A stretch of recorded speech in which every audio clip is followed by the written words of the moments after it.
तो हम लोग पढ़ रहे थे कल किट रोग है ना, काला किट, पीला किट और भूरा किट है ना, 3 तरीके के। मैम ये फिक्स कर दिए क्या माइक में? फिक्स है क्या माइक में? नहीं, वो काफी लंबा है, इसको समझा दो। ओके,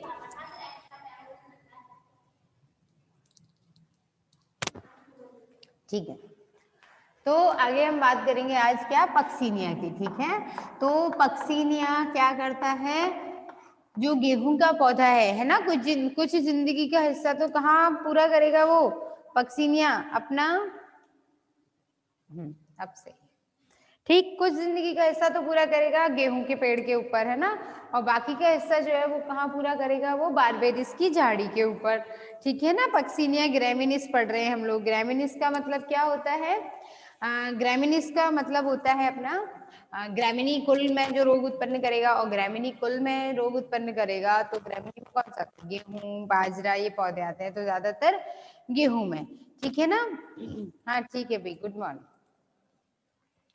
तो अब पक्सीनिया की बात करें तो अब हम क्या पढ़ेंगे, इसका लाइफ साइकिल पढ़ेंगे। ठीक है, अब लाइफ साइकिल में इसमें होगा क्या, देखो भाई वैलिड क्वेश्चंस हो तो आप पूछना, ठीक है ना, क्योंकि है ना, जो भी वैलिड क्वेश्चंस हो आपको इससे रिलेटेड वो सब आप पूछ सकते हैं। ठीक, अच्छा, अब आगे हम बात करते हैं कि पक्सीनिया का लाइफ साइकिल कैसे होगा। ठीक, कल हमने यूरिडोस्पोर पर थोड़ा सा लास्ट किया था। एक्चुअली होता क्या है, गेहूं से स्टार्ट करते हैं। ठीक है, हम वहां से स्टार्ट करते हैं जो हमसे रिलेटेड है। जैसे हमसे रिलेटेड क्या है, हमसे रिलेटेड गेहूं है, बार बार इसका तो लेना देना है नहीं हमसे।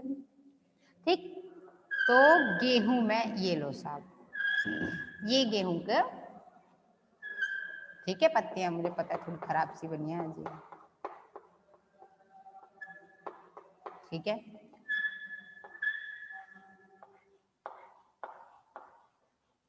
ये गेहूं की बाली आनी थी, आएगी या नहीं आएगी वो डिपेंड करेगा, क्योंकि अब क्या होगा इसमें, इधर है ना, इसमें क्या हो जाएगा, इस तरफ ये जो पत्तियां हैं इनके ऊपर एक संक्रमण फैल गया, और उस संक्रमण की वजह क्या है, एक स्पोर होता है। ठीक, उस स्पोर को क्या कहते हैं, एसियोस्पोर। समझो भाई, एस्कोस्पोर, क्या बोलेंगे उसको, एस्कोस्पोर या एसियोस्पोर जो होता है वो आकर के अटैक करेगा सबसे पहले।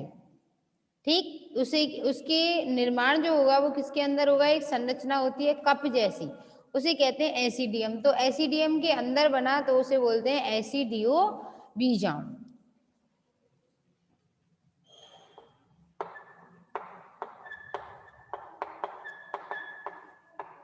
ये बीजाणु हवा के साथ आए हिल स्टेशन, ये हिल, ठीक है।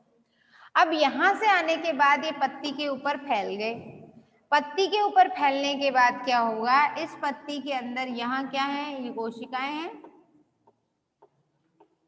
तो कोशिकाओं के अंदर देखो दो तरीका है, एक तो ये अंतर कोशिकीय अवकाशों में, यानी कि कोशिकाओं के बीच में जो खाली स्थान है वहां माइसीलियम फैले।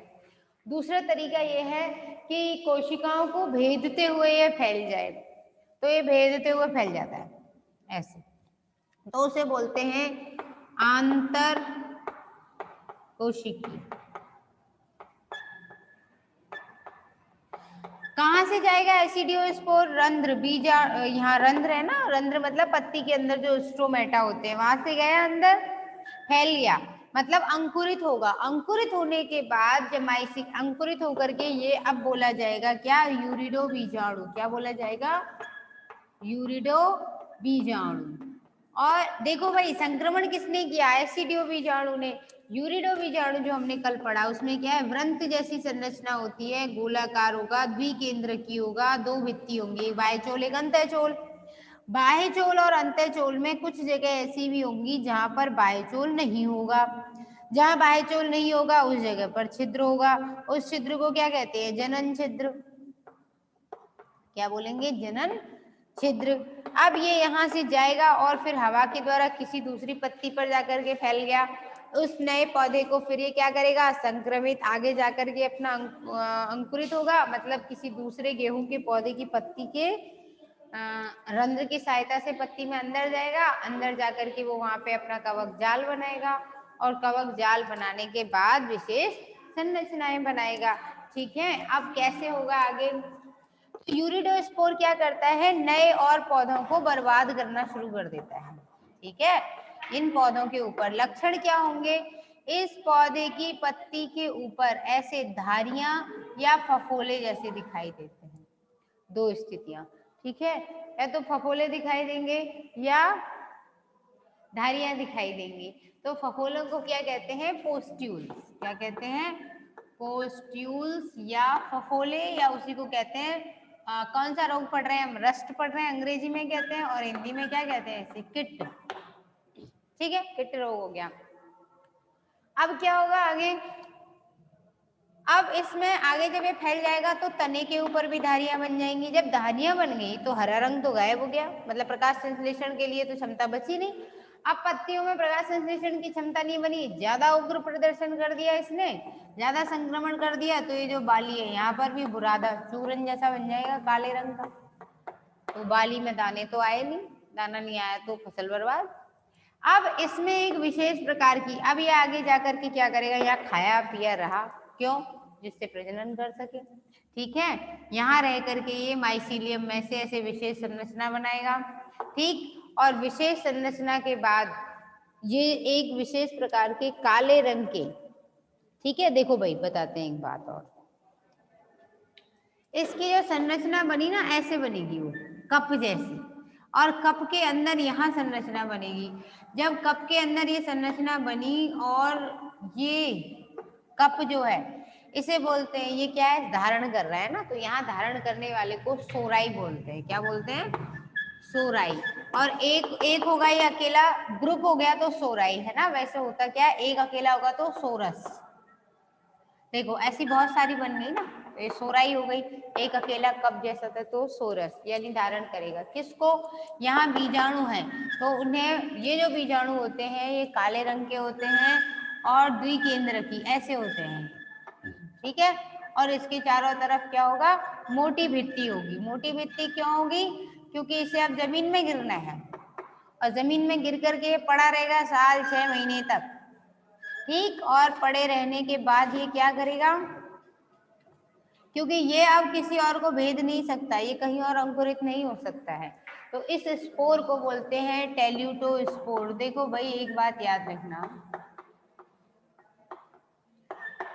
जो पक्सिनिया है ना, पक्सिनिया के लाइफ साइकिल में चैलेंजिंग एक ही चीज है, क्या, इसमें स्पोर्ट्स बहुत टाइप के बनते हैं और उन सारे स्पोर्ट्स को आपको याद रखना पड़ेगा। ठीक है, तो जब गेहूं पर आया तो एसिडियोस्पोर, कौन सी बुक, अच्छा तुम्हें यही नहीं पता अभी कौन सा पेपर पढ़ा रही हूं मैं, अच्छा ये गजब बात है। देखो भाई तुम्हें बीएससी फर्स्ट ईयर बॉटनी, इसीलिए that's why you are in first year, लिख के बताती हूँ। ठीक है, एक मिनट रुको। बॉटनी में BSc first year Hindi medium चल रहा है। ठीक है, आप लोगों का ये सेकंड पेपर है। ठीक है, सेकंड पेपर की सेकंड यूनिट चल रही है, ये सुन लो भाई, है ना, क्योंकि सेकंड थर्ड और फोर्थ है ना, इन सब यूनिट्स में, इन सब यूनिट्स का मर्ज पढ़ रहे हो अब तो, क्योंकि अब तो ये बुक, इस बुक का नाम क्या है, इसका नाम है सूक्ष्म जीव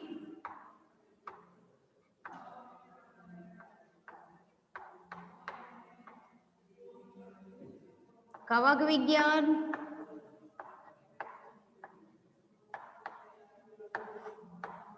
एवं पादप रोग विज्ञान।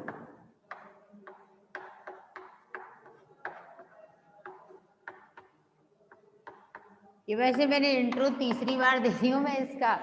ठीक है, सूक्ष्म जीव विज्ञान, कवक विज्ञान एवं पादप रोग विज्ञान, ये आपकी सेकंड पेपर है बॉटनी का। इसमें क्योंकि पहला पेपर जो है आपका, उसमें तो आपको एल्गी, ब्रायोफाइटा ये सब पढ़ना है, सेकंड में आपको ये पढ़ना है, थर्ड वाली है वो आपकी साइटोलॉजी, मतलब कोशिका विज्ञान और आनुवंशिकी वगैरह पढ़ना है। ठीक है, अच्छा एक बात और, कोशिका विज्ञान और आनुवंशिकी जूलॉजी में भी पढ़नी है और बॉटनी में भी पढ़नी है। बॉटनी में थर्ड पेपर है और जूलॉजी में आई थिंक फर्स्ट पेपर है। तो मिल गया आंसर। ठीक है। और इसमें सूक्ष्म जीव कवक विज्ञान एवं पादप रोग विज्ञान में आपकी second unit, third unit and fourth unit जो है, सोराई कैसे बनी भाई, एक एक करके बताऊंगी, रुको अभी। हाँ हाँ बताऊंगी अभी लाइफ साइकिल, पहले इनको बच्चों को इंट्रो तो देने दो कि पढ़ा क्या रही हूँ। ठीक है अभिषेक कुमार, रुको अभी। भाई तुम लोग अलग अलग हो, मैं तो एक ही हूँ, मुझे तो एक एक का आंसर देने में एक टाइम लगेगा ना। तो यूनिट सेकंड, थर्ड और फोर्थ जो है ना, इसमें आप लोगों को कवक विज्ञान और पादप रोग विज्ञान ये कंप्लीट हो गया है। ठीक, ये कंप्लीट करवा रही हूँ अभी। फर्स्ट यूनिट मैंने अभी करवाई नहीं है, क्योंकि फर्स्ट यूनिट में है सूक्ष्मजीव विज्ञान, उसमें आपको बैक्टीरिया और मतलब जीवाणु और माइकोप्लाज्मा और विषाणु ये सब पढ़ना है। ये अभी मैंने नहीं करवाया, ऊपर ऊपर का ओवरव्यू दिया है, केवल इंट्रो। ठीक है, ये डिटेल में करवाऊंगी, उसके बाद ये बुक फिनिश हो जाएगी आपकी। तो उसके बाद आगे हम बात करें, तो आप कर दी, ओके। तो ये क्या हुआ, ठीक है, इतना समझ आया। First unit, second unit, first unit जो है वो अभी करवाऊंगी। ठीक, अब पता चल गया होगा क्या कैसे पढ़ रहे हैं अपन। ठीक है, अब बात करते हैं कि सोराई कैसे बन रही थी। ठीक है, भटक जाते हैं। ठीक, हाँ वैसे सही बात है। पहले आप लोगों को ये लास्ट ईयर भी प्रॉब्लम रही थी फर्स्ट ईयर के बच्चों के साथ कि पढ़ सब लिया पर ये नहीं पता था कि पढ़ क्या रहे हैं, कौन सी बुक में से कौन सा टॉपिक पढ़ रहे हैं। ठीक है, तो कोई बात नहीं, नए नए जुड़ते हैं तो डिस्टर्बेंस आ जाता है कि कैसे कहाँ से क्या स्टार्ट हो गया। वेल, पक्सीनिया, पक्सीनिया क्या अभी क्या पादप रोग विज्ञान चल रहा है। ठीक है, तो पौधे जो हैं, ठीक है, पौधों में रोग विज्ञान के अध्ययन को क्या कहते हैं, पैथोलॉजी। मैम ये उलझ जाता है बात। तो उसे क्या बोलेंगे हम, पैथोलॉजी। ठीक है, अब आगे बात करते हैं कि पैथोलॉजी में पक्सीनिया एक कवक है जो रोग उत्पन्न करता है। ठीक है, तो सुन लो भाई, कुछ बीजाणुओं के रूप में उड़ता उड़ता आता है और उसे बोलते हैं एसिडियो बीजाणु। वो आएगा और इसकी झिल्ली, इसके गेहूं की जो पत्ती है पेड़ की, उसके ऊपर जाएगा और पत्ती में जो रंध्र होते हैं ना, स्टोमेटा, जहां से वो सांसों का आवागमन, मतलब सांसों सॉरी, जहां पर वो ऑक्सीजन और कार्बन डाइऑक्साइड गैसों का आदान प्रदान करेगा, वहां पे पहुंच जाएगा। और पहुंचने के बाद क्या होगा, कोशिकाओं को भेजते हुए अपना माइसीलियम बनाएगा। फिर उसमें अंकुरित होकर के एसिडियो बीजाणु अंकुरित होगा। माइसीलियम बनाने के साथ इससे पहले क्या होगा, एसिडियो बीजाणु जब अंकुरित होता है तो वो यूरिडोस्पोर बनाएगा। फिर आगे यूरिडोस्पोर का मतलब ऐसी कोशिका जिसमें वृंत होगा, 4 छिद्र होंगे, जनन छिद्र, और 2 केंद्रक होंगे, 2 झिल्लियां होंगी। ये फिर जाकर के अंकुरित होगा, है ना, क्योंकि ये डायरेक्ट एक ही को अटैक कर गया। अभी फैलना तो उसे पूरे में है, क्योंकि बहुत सारा प्रजनन करना है। तो क्या होगा, ये यूरिडोस्पोर दूसरे में फैलेगा, दूसरे में फैल करके माइसीलियम बनाएगा। माइसीलियम का मतलब होता है कवक जाल। कवक जाल कवक सूत्रों से मिलके बना होता है। ये कवक सूत्र हो गए, आपस में चटाई की तरह जुड़ जाते हैं, तो फिर उसे क्या बोलते थे हम, कवक जाल। तो इसमें यहाँ से ऐसे डायरेक्टली ये संरचना बन गई और फिर इसने ये स्थिति बना दी। ठीक है, जैसे कॉर्निडिया वगैरह पढ़ चुके हो आप लोग। तो अब कॉर्निडिया क्या होता है, अलैंगिक, ऐसी संरचना बनती है एक विशेष, ठीक है, जो अलैंगिक जनन में काम में आती है। अब इसमें क्या होगा, यहाँ पर ऐसी संरचना बनेगी एक। ठीक है, तो ये जो संरचना बनी विशिष्ट, उसे बोलते हैं, ये इकट्ठी बनती है जब, है ना, ऐसी बहुत सारी बनी, ये इसकी स्थिति ये हो गई। ठीक है, ये तो ये जो बीजाणु बने इन्हें बोलते हैं टेल्यूटो बीजाणु। और टेल्यूटो बीजाणु जिसमें होंगे वो क्या हो गई, एक अकेला सोरस, ग्रुप में होंगे तो ये अकेला तो बना एक सोरस, ऐसे बहुत सारे बने तो सोराई बोलते हैं उसे। अब समझ में आ गया, सोराई, उसको पढ़ा सोराई ही जाता है। ठीक है, उसके बाद आगे क्या है कि यहाँ से टेल्यूटोस्पोर अलग हो गए, इसकी संरचना ये है। ठीक है, कवर भित्ति जो है वो बहुत हार्ड होती है और लगभग 4 से 6 महीने का, 6 महीने, कभी कभी 1 साल तक भी पड़ी रह जाती है। मतलब अगर आपने इस साल गेहूं बोया और उसमें खेत में फसल खराब हो गई है, तो अगली साल जब आप खेत में फसल बोओगे गेहूं की, दोबारा से अगर बोना चाह रहे हो, तो आपको एक बार चेक जरूर करनी चाहिए कि मिट्टी में कहीं ये टेल्यूटोस्पोर बचे तो नहीं है। ठीक, फिर उसके बाद क्या होता है, ये टेल्यूटोस्पोर हवा के माध्यम से उड़ जाते हैं, क्योंकि टेल्यूटोस्पोर में क्या होगा, अभी तक फिर क्या हुआ, कैरियोगेमी और इसके अंदर होती है मियोसिस। ठीक है, क्या है क्वेश्चन? पक्सीनिया उसका क्या है, यूरिडियो। अच्छा, पक्सीनिया उड़ के आता है या यूरिडियो, क्या पूछ रहे हो? मेरे को तुम्हारा क्वेश्चन समझ में नहीं आया, तुम पूछना क्या चाह रहे हो? भाई देखो, बात यह है, पक्सीनिया तो पूरा ही पूरा कवक है, उसकी अवस्थाएं हैं। ठीक है, यूरिडोस्पोर, टेल्यूटोस्पोर और एसिडियोस्पोर। ठीक है, ऐसे समझो जैसे कि कोई इंसान की जीवन की अवस्थाएं होती है, तो मनुष्य तो हो गया पक्सीनिया, ऐसे समझो तुम एक बार। तो उसकी अवस्थाएं होगी, बाल्यावस्था, युवावस्था, प्रौढ़ावस्था, इस तरीके से उसकी अवस्थाएं हैं, एसिडियोस्पोर, यूरिडोस्पोर, टेल्यूटोस्पोर। ठीक है, द्विकेंद्र की कोशिकाएं हैं एक तरीके से। और कोई डाउट हो तो पूछ लेना। पक्सीनिया उड़ के आया या यूरिडो? यही तो बता रही हूँ भाई, पक्सीनिया एक कवक है। देखो, पक्सीनिया क्या है, कवक है। इस पक्सीनिया जब एक कवक है तो इसने बार बार क्या किया, अपना माइसीलियम बनाया, तो इसकी अवस्थाएं आएंगी। तो जो अवस्था इसकी अटैक करती है, ऐसे समझो कि कोई प्लेग्राउंड है, ठीक है, उसमें मनुष्य खेल रहे हैं। ठीक है, अब मनुष्यों की कौन सी अवस्था खेल रही है, बच्चे खेल रहे हैं या युवा खेल रहे हैं या किशोर खेल रहे हैं या वृद्धजन उसमें घूम रहे हैं, यानी मनुष्य तो क्या हो गया, पक्सीनिया एक पूरा कवक है। उसकी अवस्थाएं हैं कि कौन सी अवस्था में कहां पर कैसे अटैक करेगा। ठीक है, और कोई डाउट हो तो फिर पूछ लेना।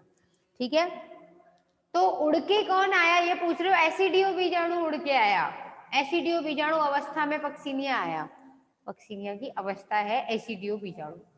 यूरिडो बीजाणु भी पक्सीनिया की ही अवस्था है, टेल्यूटो बीजाणु भी, या टेल्यूटो स्पोर अंग्रेजी में कहते हैं, वो भी पक्सीनिया की ही अवस्था है। अब आगे समझ, अब बता देना समझ आया या नहीं आया। ठीक है, अब टेल्यूटोस्पोर में क्या होगा, आगे पड़ा रहेगा बहुत टाइम तक। जब इसका जर्मिनेशन यानी अंकुरण आएगा, तो ये क्या करेगा, मियोसिस करेगा, यानी अर्धसूत्री विभाजन करेगा। ठीक है, जब ये अर्धसूत्री विभाजन करेगा तो इसमें 4 कोशिकाएं बनी ना ऐसे। ठीक, अब ये 4 कोशिकाओं वाली जो स्थिति होती है, उसे हम क्या कहते हैं, बेसिडियोस्पोर। और इनमें कुछ तो होती है पॉजिटिव और कुछ होती है नेगेटिव। पॉजिटिव नेगेटिव इन्हें इसलिए कहते हैं जो ग्राही होता है। देखो,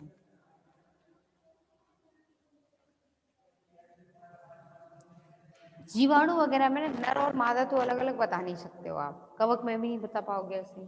तो होता क्या है, एक कोशिका दूसरी कोशिका के केंद्रक को ग्रहण करती है। तो जो दानदाता होता है उसे तो नर माना जाता है, अपने केंद्रक को दान करेगा, और जो ग्रहण करेगा उसे मादा माना जाता है। समझ आई बात? जो दानदाता है वो पैसे वाला है, उसे प्लस मानते हैं। जो ग्राही है उसके अंदर क्षमता है लेने की, तो उसे बोलते हैं नेगेटिव। ठीक है, धारण करने की। क्लियर हो गई बात? तो अब इन्हें पॉजिटिव और नेगेटिव इसलिए कहा जाता है। अब यहाँ क्या होगा, मियोसिस। क्यों? क्योंकि जब टेल्यूटोस्पोर क्या होगा, अंकुरित होगा, अंकुरण होगा।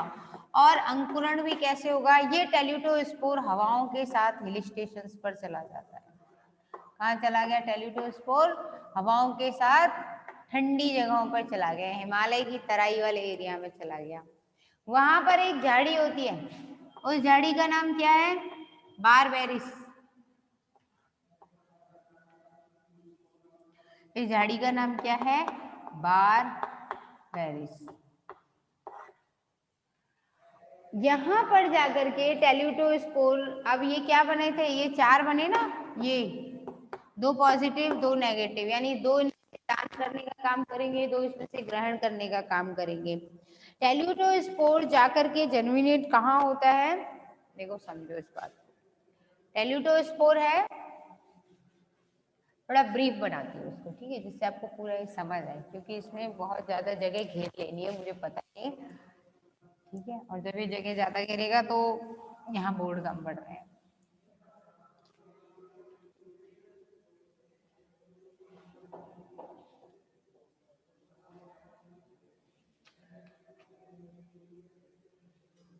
आधी जिंदगी कहाँ शुरू हुई? गेहूं के ऊपर, और बाकी की आधी कहाँ होगी?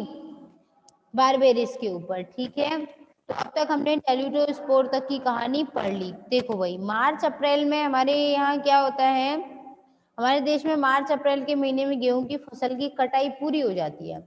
उसके बाद तापमान अधिक होता है, तो कई बार टेल्यूडोस्पोर क्या हो जाता है, खत्म हो जाता है। लेकिन कुछ जो ठंडे देश है ना, जैसे कनाडा है, यूरोप है, अमेरिका है, वहां पर टेल्यूडोस्पोर का क्या हो जाता है, फिर अंकुरण होगा। और टेल्यूडोस्पोर के अंकुरण के बाद बेसिडियम का निर्माण होता है। ठीक है, और केंद्रक जो है वो अर्धसूत्री विभाजन करने लग जाता है। ठीक, उसके बाद बारबेरी, या उसे हिंदी में कहते हैं महोनिया। ठीक, वहां पर बेसिडियोस्पोर उपयुक्त नम वातावरण में अंकुरित हो जाते हैं और फिर वहां पर जाकर के ये अपना अंकुरण करते हैं। देखो, ये हो गया गेहूं का पौधा। इसके ऊपर आया कौन? एसिडियोस्पोर।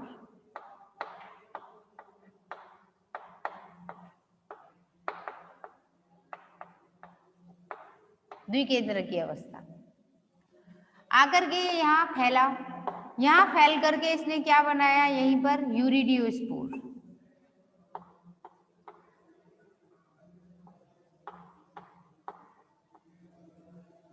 मतलब 4 छिद्र वाला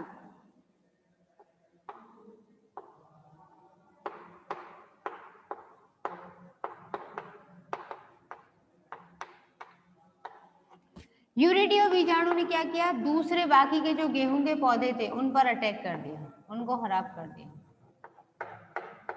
ठीक, इन पर इन्फेक्शन किया, संक्रमण किया। उसके बाद यहाँ पर इसकी जो पत्ती है ना, इसकी पत्ती की स्थिति ये है। ठीक है, यहाँ स्टोमेटा से अंदर चला गया, अंदर जाकर के कोशिकाओं को भेदते हुए इसने क्या किया, ऐसे अटैक किया। उसके बाद ये क्या करेगा, यहाँ ऐसे एक विशेष संरचना बनाएगा।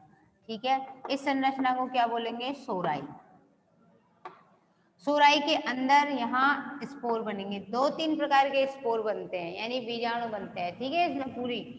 अब सुन लो, यूरिडोस्पोर जब विशेष प्रकार के बन जाए तो उसे यूरिडोस्पोर नहीं कहते। यूरिडोस्पोर तो बनेंगे, कंटिन्यू अटैक करो और अपना बढ़ाओ संतति और हो गया काम।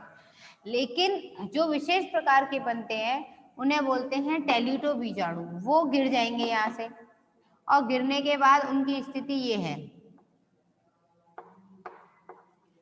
ठीक, तो इसको क्या बोलेंगे, यूरिडोस्पोर ने अटैक करने का काम किया केवल। फिर उसके बाद यहाँ क्या आ गया, टेल्यूटो बीजाणु। टेल्यूटो बीजाणु जो है, और कोई क्वेश्चन थोड़ी। ठीक है, अब क्या किया इसने, टेल्यूटोस्पोर बनाया है ना। ओके, चलो समझ आ गया।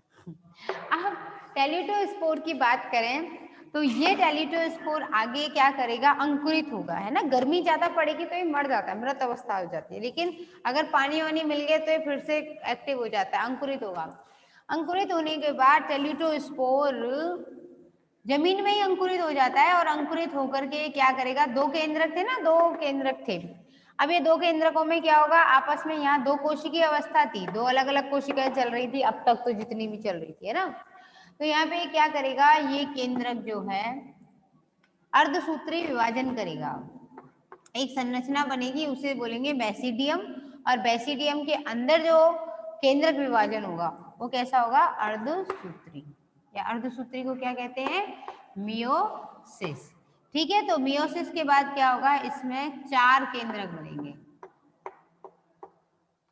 2 पॉजिटिव प्रकार के, 2 नेगेटिव प्रकार के। इसे क्या बोलेंगे, बेसिडियो बीजाणु। बेसिडियो बीजाणु, समझ आ गई बात। ये बेसिडियो बीजाणु अब कहाँ, अलग अलग अवस्था में, ऐसे 2 पॉजिटिव 2 नेगेटिव, ऐसे बहुत सारे होंगे ना, बहुत सारे, लाखों करोड़ों की संख्या में। और ये कहाँ जाएंगे, वायु द्वारा, वायु की सहायता से। क्या है ये, बेसिडियोस्पोर। किसके अंदर बने ये, बेसिडियोस्पोर बेसिडियम के अंदर बने होंगे। इन बेसिडियम डिया। बेसिडिया हो गया प्लूरल फॉर्म, और जो सिंगुलर होता है वो होता है बेसिडियम। ठीक है, ऐसे एक संरचना बन जाती है, अंकुरित होकर के 4 में बढ़ जाता है। ठीक है, अब उसके बाद आगे हम बात करते हैं, बेसिडियम जो है वो टेल्यूटो बीजाणु की प्रत्येक कोशिका से एक बेसिडियम का निर्माण होता है। ठीक है, और द्विगुणित केंद्रक जो है अर्धसूत्रीय विभाजन करके 4 नए केंद्रक बनाएगा और फिर उनमें पट निर्माण होगा तो कोशिका बन जाएगी। ठीक है, कुल मिला के इसकी स्थिति जो है वो कुछ ऐसी होती है।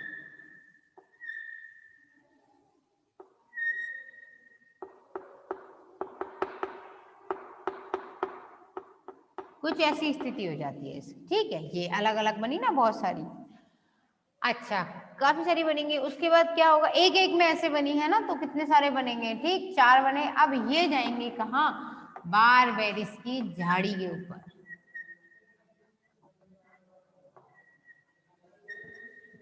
उसमें भी क्या होगा, रंध्र के सहायता से अंदर जाएंगे।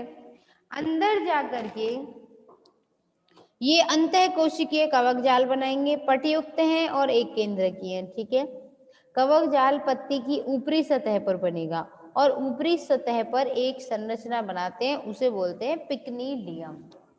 जैसे पत्ती है, ये पत्ती की सतह है, तो पत्ती ये तो कांटेदार है इसलिए इसको ऐसा बनाया। इसके ऊपर एक ऐसे संरचना बनाते हैं, इसको डिटेल में बताऊं तो इसकी स्थिति होती है, तो हुई पत्ती, ये तो पत्ती है। इसमें क्या होगा, इसमें एक ऐसे मान लो ये हो गई बाह्य कोशिका, ये हो गई इसका मृदुतक, तो यहाँ पर जाकर के ये कवक जाल फैला हुआ है। ठीक है, और ये मृदुतक, ये कोशिका, ये क्या है, कोशिका, पत्ती की कोशिका है, ये स्थिति है इसकी। ठीक है, अब क्या होगा, वॉइस बफरिंग अभी तो नहीं होनी चाहिए। एनीवेज, अगर अभी बताओ मुझे आ रही है या नहीं आ रही है। इन बायोडिया नहीं लिखा है, वो इन बेसिडिया लिखा है, यानी कि बेसिडियम इसे बोलते हैं। बेसिडियम वो संरचना है जिसके अंदर, बेसिडियम तो एक वचन हो गया, बेसिडिया बहुवचन हो गया, और इसमें जो स्पोर बने, यानी इसमें अर्धसूत्रीय विभाजन के बाद जो कोशिकाएं बनी उन्हें बोलते हैं बेसिडियो बीजाणु। ठीक है, वो बेसिडियो बीजाणु जो है वो कहाँ गए, बारबेरिस की पत्तियां हैं, ये मरोगनी बोलते हैं उसको, बारबेरिस, महोगनी मत समझ लेना, बारबेरिस की झाड़ी होती है। ठीक है, वो पेड़ तो अलग होता है, ये सर्दी वाले जगहों पे उगेगा, ये कहाँ पर है, हिल स्टेशन में है, समझ जाना इससे। अब यहाँ इसकी पत्ती में जाकर के ये क्या करेगा, ये कवक जाल एक, हर एक बीजाणु कुछ पॉजिटिव कुछ नेगेटिव ये ऐसे जाएंगे। ठीक है, और ऐसे कोशिकाओं को भेजते हुए, उनके अंदर भेजते हुए चले जाएंगे। ठीक है, अच्छा, तो यहाँ पर क्या होगा, बस क्लियर क्यों ना आप लोग। ठीक है, अब क्या होगा, इसमें यहाँ से एक ऐसे संरचना बनना शुरू होगी। ठीक है, देखो क्या होता है, कुछ पॉजिटिव स्पोर्स हैं, ठीक है, और कुछ नेगेटिव स्पोर्स हैं। तो ये पॉजिटिव और नेगेटिव स्पोर्स जो है ना, हाँ अब ये सही क्या,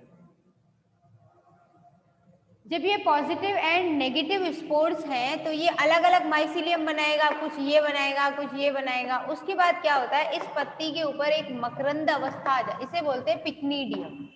क्या बोलते हैं, पिक्निडियम।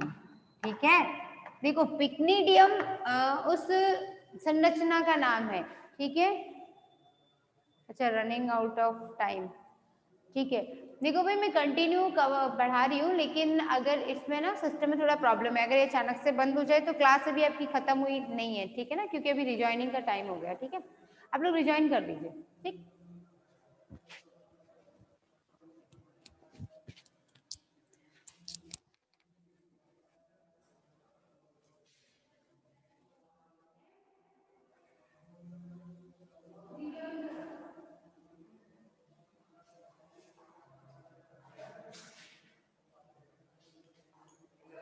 बीच में ऐसे आ रहा है टाइम आउट। फर्स्ट ईयर वाले बच्चे को दिक्कत आ रही है। दिक्कत, हाँ अभी दिक्कत आ रही है। मैं कह रहा हूँ फर्स्ट ईयर